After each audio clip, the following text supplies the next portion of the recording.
tous vos projets de construction, GCI vous offre un travail efficace et sécurité pour la réalisation de vos projets. GCI a mis en disposition toutes les mesures possibles assurantes pour la construction de nos bâtiments à des conditions professionnelles. GCI, solution ya bana yango. À un temps limité et une durée bien déterminée, GCI vous offre un travail équitable. Nakobangaka lisusu te mpona kotonga ya ngai ndako. Pour GCI assure la qualité, sécurité de nos bâtiments.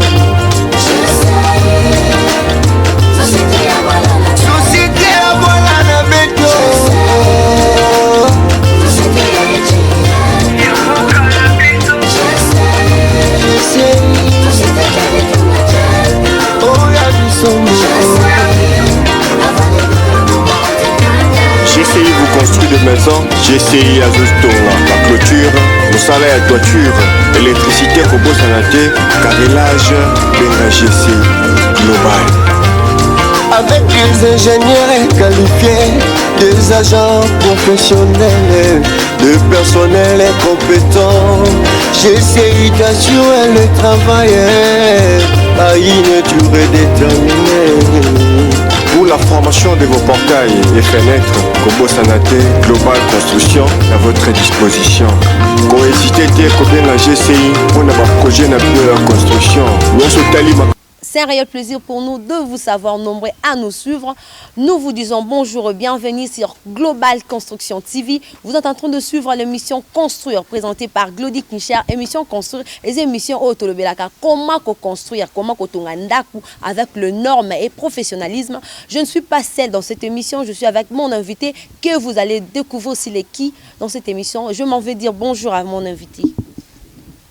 Bonjour mademoiselle. Donc voilà, mon invité va se présenter, vous allez le découvrir. Azanani a se présenter Moko. Nazali Ndekonabino Eli Kitulu, je suis ingénieur. Pour notre compte, il y a Global Construction, Nazali entrepreneur Nanzela Moussala.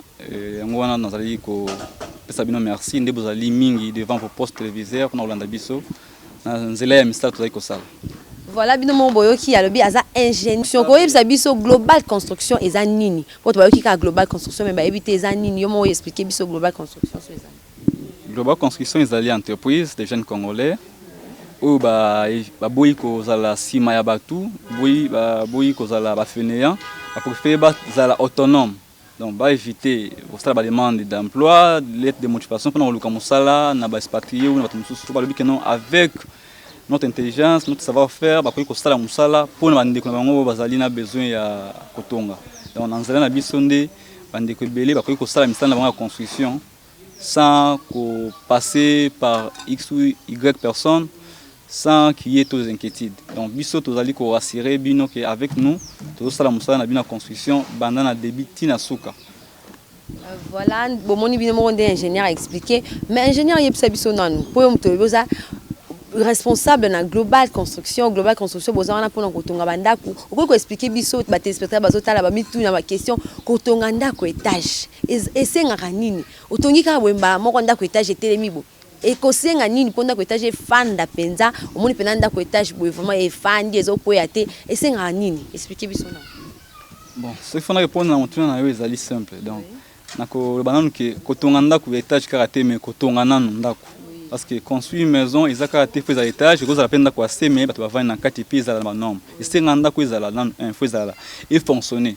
Donc ce que nous avons continué dans d'accord, on a un d'accord ils ont fonctionné, la pièce nango ils allaient bien organisée et il faut que la paix aspect structure nango fait la structure c'est-à-dire ils ont la solide. Quand la paix aspect mon sous faut que ils ont la norme. Non seulement ils ont aspect où il faut que mais qui n'attendent quelques-uns. Mais l'aspect est belé oyo esengeli ndako etongama ezaka étage te parce que kotonga ndako étage eza to dinga ko gagner plus de l'espace en hauteur mais ceux qui ont des espaces ou ba parcelle mine ba kotonga penda ko na assez avant d'ip eza pe dans les normes parce que tout le monde a ndako belé na campagne na limité ou par le monde eza ngo assez mais quelqu'un qui a une grande concession, à Tonginda connaît vraiment villa monene, il a des espaces. Mais les gens qui aiment plus monter en hauteur, bah bazana espace minité, à mati pour gagner espace en hauteur.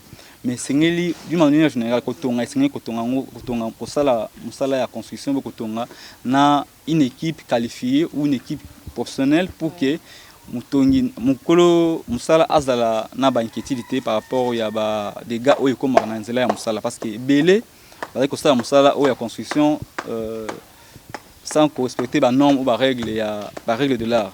C'est pour cela isengeli muto alingo tonga ezala ndako étage ou ya C mais ayeba pour ça la choix ya équipe ou ezali qualifié pour que azala vraiment na abri ya ba inconvénients ou ya ba dégâts ou comme dans le domaine de la construction. Ouais, voilà, ingénieur expliqué biso que il faut muto azana besoin atonganda kuna ye ayeba ko pona bato oyo bato basa qualifié ya ko ba ko tonganda ku mais est-ce que esenga pe ko étudier place lieu oyo ba ko tonganda ku n'importe où te ba ko tonganda ku ko tonganda ku place aneza sengela kite tonganda ku esika wana ekwei so esenga nini avant ko tonganda ku faut esenga ba étude faut étudier dans le terrain est-ce que place oyo so to tonginda ku ko ya te ndako ko ezala esenga nini expliquer biso non. Oui, dans le domaine même dans la médecine, c'est d'abord avant de traiter mutu ba yeba état naie, moi ba consulter mutu ba salle diagnostic, ba yebi voilà, ba salle examen, ba yebi quelle azo belani, pas prescrire médicaments ni. De même aussi dans le domaine de la construction, il y a une étude ou des études préalables c'est avant musala la construction et bande. Donc il y a ka boité de bani musala, il y a des études qui doivent se faire avant musala installé.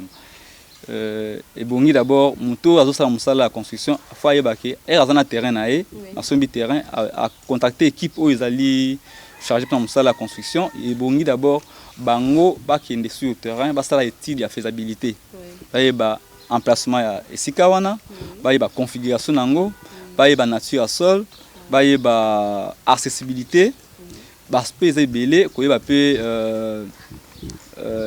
le carrière environnante, c'est-à-dire quoi? Tout on a ici quand on met aux habits, on s'ala ici quand il peut comme awana. L'aspect est belé, c'est ngeli pour que batu barossa musala base la vraiment à mesure que peut ça yo résultat attendu.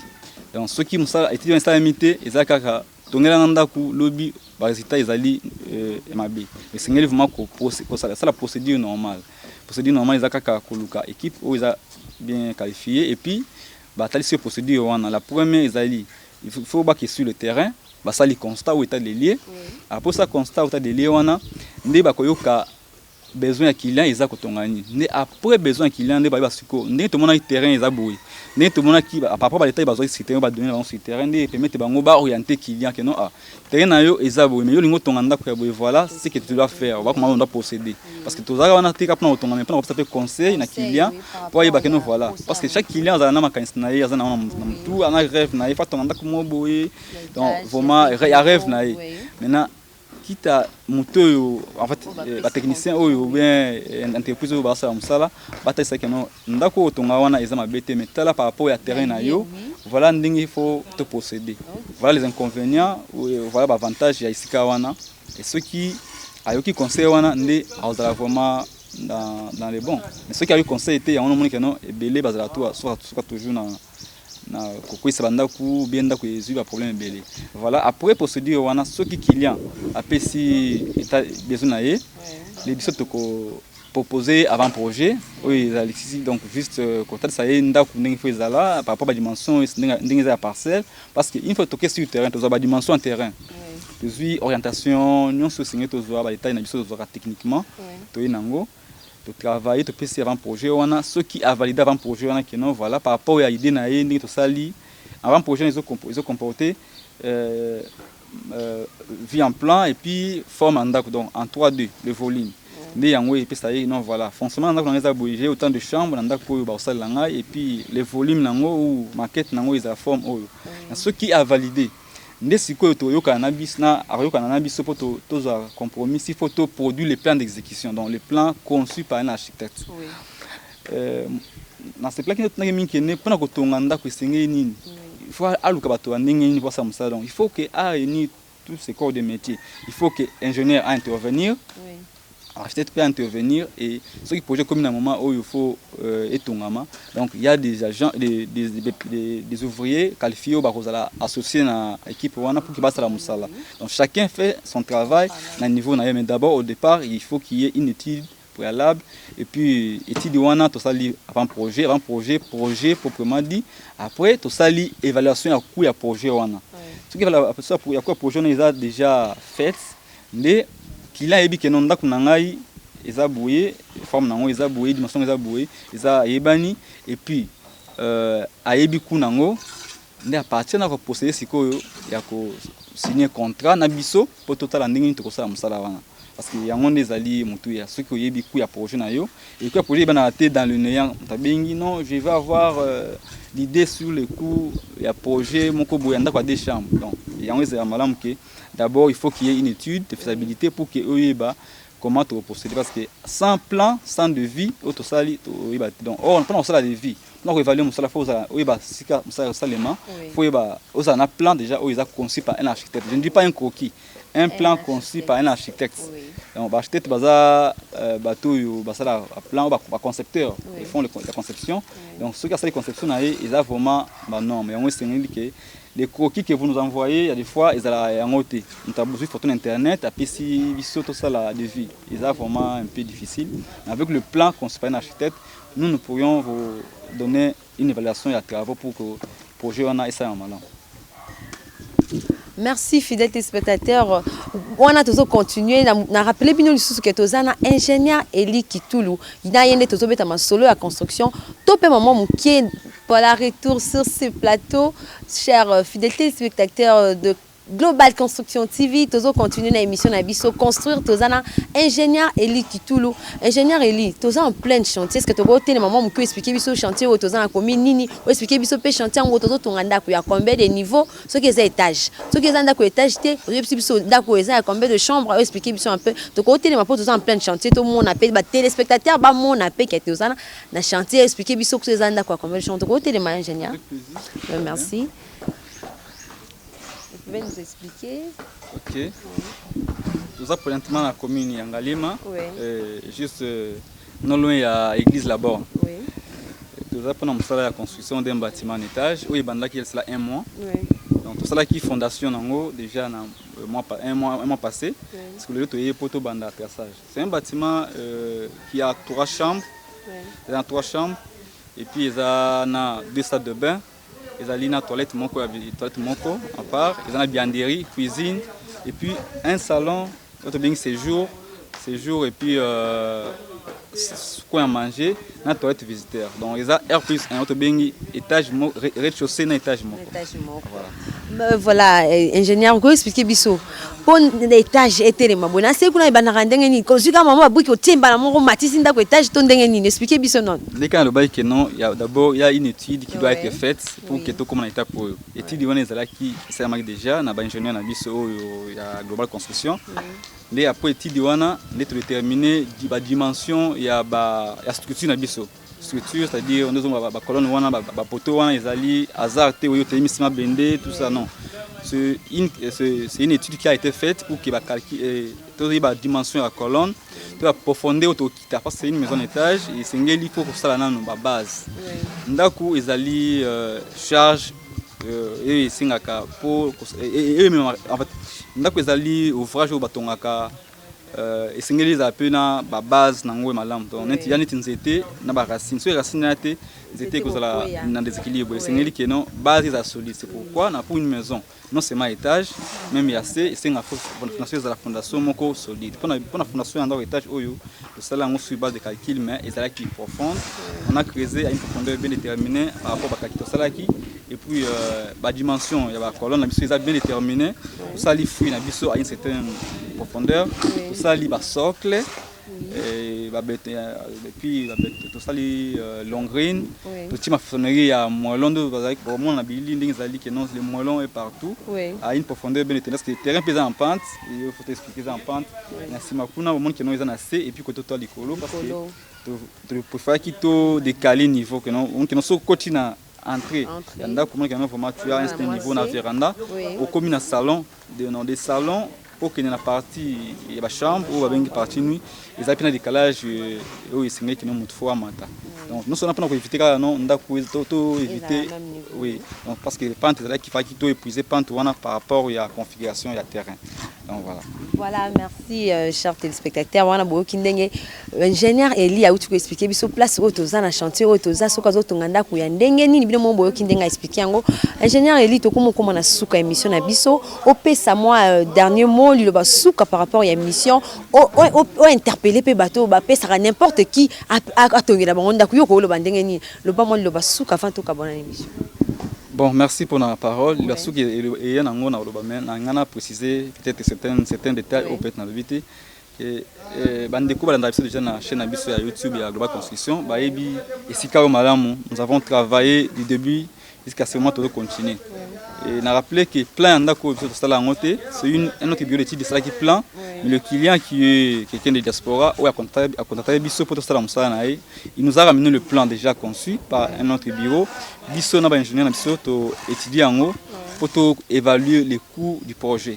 Et aujourd'hui compromis à qui je dis bonjour là où il est, pour déterminer qui coût le projet et puis tout ça là qui contrat ou to signer Bisso les contrats les autres liés pour que mon salaire soit dans norme et puis respect là de tous les deux côtés.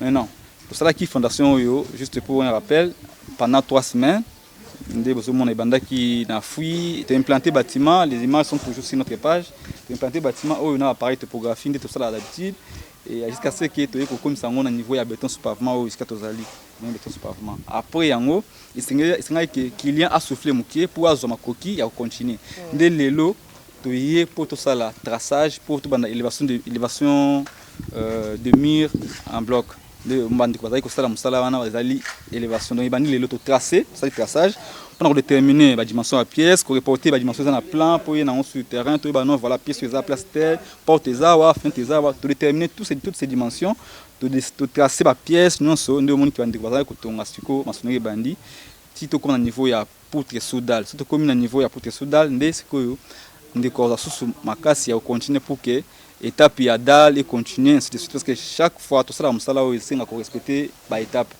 pour que moto peut ça la musala luka moyen ko se ressourcer.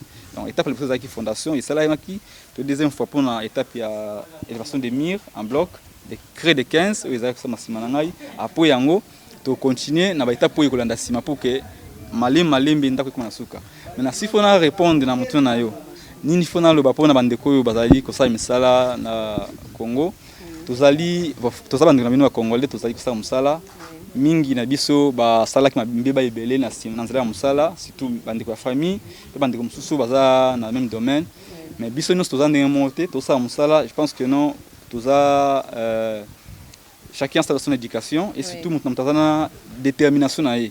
Nous c'est une entreprise et zamalamu que je suis entrepreneur nous sommes ingénieurs dans le domaine du bâtiment que nous faisons ce qui est cadré dans notre domaine abisso.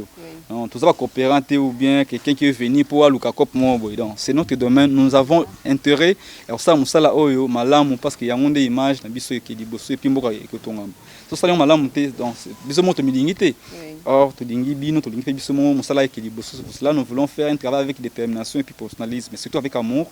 Raison pour laquelle bon on a accueilli tout ça là, il a toujours quoi attirer bino par rapport à la qualité. Bon j'ai biso en apparence et puis te bon j'ai biso en bloc de balbakenon tous les Congolais bazaboye mundu ba français balba nyonso mais biso to sala musala au cabinet bon mona bon j'ai biso na misala to sala parce qu'on peut faire beaucoup de commentaires na musala to sala mais ceux qui bino mo la musala par rapport à la qualité à musala nande to sala ngo yango parce que non boza vraiment intéressé par rapport à la qualité musala ndeko la qualité na biso ndenge zo sala et puis ça va faire na biso na entreprise globale comme ça. Donc merci d'avoir soutenu biso d'une manière ou d'une autre parce que musala oyo ezali musala moko ya passe mais eto ndimi yango to sala ngo pour que bandeko bazali qui blessé quelque part les lots bazwa sourire à travers biso témoignage oyo bandeko bazwi déjà et servir bino pour zapper makasa ça musala ndenge bango basali ndeko ya bandaki na biso na fondation tozo ko naye je pense que à travers émission oyo to bana sala on a chaque fois chaque chantier oyo za salema dans les différentes communes où ils allaient dans la ville ya Kinshasa les beaucoup découvrir que non toza kaka na IPNT mais toza un peu partout dans le chantier, surtout pour la confiance et la fidélité envers Bisso. Je vous dis un grand merci, surtout une fois de plus, vous allez connecter sur notre chaîne et puis vous s'abonner pour avoir plus d'informations et puis beaucoup vraiment image associative chaque fois ça toujours quoi atteindre bino. Merci vraiment. Merci ingénieur Eli Kitoulou. Nous sommes arrivés à la fin de cette émission Construire présentée par Glody Kincher. Merci pour votre fidélité et particulière attention. Avant de nous séparer, disons merci à l'équipe technique qui m'ont accompagné. Derrière la caméra, je vois Michel Longhi qui était là. Nous disons aussi merci aux ingénieurs et architectes qui collaborent avec ingénieur Eli.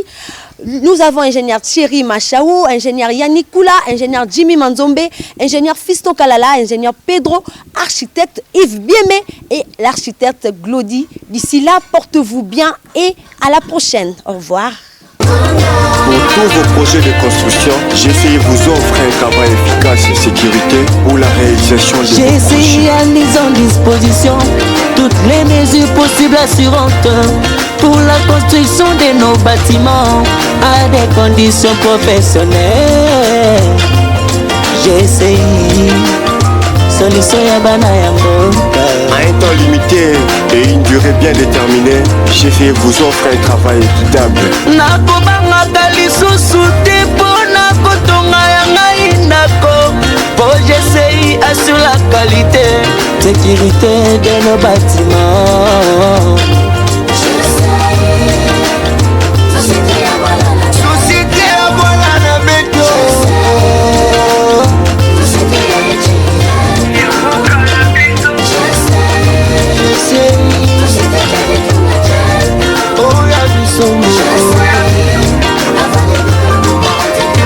GCI vous construit de maisons, GCI Azusto, la clôture, le salaire à toiture, électricité, robot sanaté, carrelage, benga GCI global.